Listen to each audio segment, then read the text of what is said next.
The member for Holt. Thank you very much, Deputy Speaker. Deputy Speaker, I rise today to acknowledge two very special young people that are battling type 1 diabetes, Tess McCartney and Nikki Kearney, who have come to Parliament House this week as part of the Kids in the House program run by the Juveniles Diabetes Research Foundation, JDRF, which, as I understand, is the world's largest charitable supporter of type 1 diabetes research. Now, this year, the Kids in the House program has brought 100 young Australians, including Tess and Nikki with type 1 diabetes, to Parliament House to continue the ongoing public awareness and support for type 1 or juvenile diabetes campaign.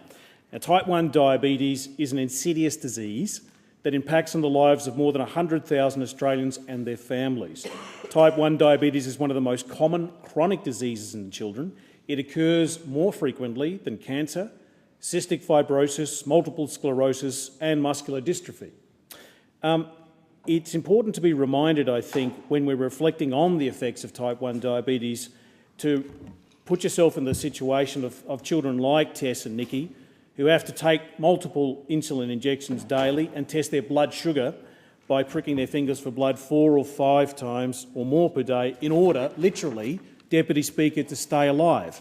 Despite the daily routine that both Tess and Nikki have had to endure, I'm proud to say that they have both become successful youth advocates who this year have been promoting the Promise to Remember Me campaign run by the JDRF, which has seen them both separately meet with me earlier this year to promote more awareness about juvenile diabetes.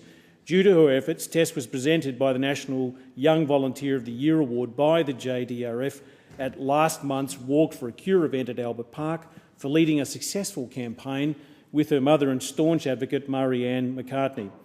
Last year, that led to the reinstatement of the carers allowance for families of children over 10 years old with type 1 diabetes, and it was a strong grassroots community-led campaign.